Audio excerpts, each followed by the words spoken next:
গতকাল 11 জানুয়ারি অথবা কালা অষ্টমী বা চিত্রা অষ্টমী ছিল। এই কালা অষ্টমী অথবা চিত্রা অষ্টমীর দিন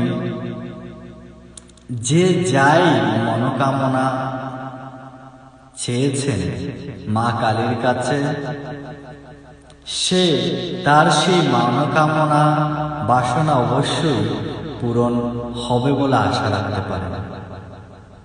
কারণ শাস্ত্রে বর্ণিত আছে, মা কালী কলিযুগে জীবের কল্যাণ হেতু এই জগতে অবস্থান করছেন।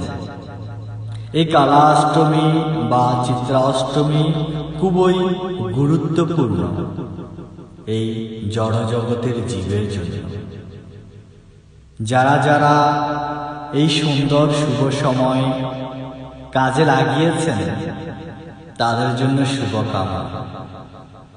এই সুন্দর শুভ সময় কাজে লাগানোর জন্য প্রয়োজন ছিল একটি সরিষার তেলের দীপক, 4টি লঙ্কা, একটি ছোট দারচিনি আর কিছু হলুদ, আর সাথে ছিল একটি মন্ত্র, ওম রিং কালিকায়।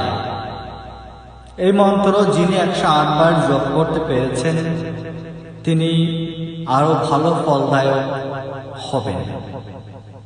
অবশ্যই ভিডিওটা আমার আগে দেওয়া উচিত ছিল, কিন্তু কর্মক্ষেত্রে ব্যস্ত থাকার কারণে আপনাদের মাঝে দিতে পারিনি, তাই আমি দুঃখিত। তবে হ্যাঁ, যারা বিভিন্ন সূত্রে খবর পেয়ে এই খবরটা কাজে লাগিয়েছেন, এই সময়টা কাজে লাগিয়েছেন, তাদের জন্য শুভকামনা।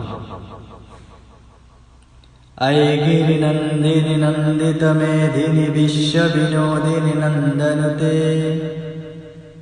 গিরিবর বিন্দ শিরোদিনী বাসিনী বিষ্ণু বিলাসিনী জিষ্ণুতে भगवती है शिति कंठ कुटुम्बिनी बोरिकिते जय जय हे महिषासुरमर्दिनी रन्मकपर्दिनी शैलसुते शूरवरवर्षिणि दुर्धरदर्शिनि धुर्मुखमर्षिणि हर्षरते शिखरि शिरोमणि तुंग हिमालय शंगनिजालय मध्य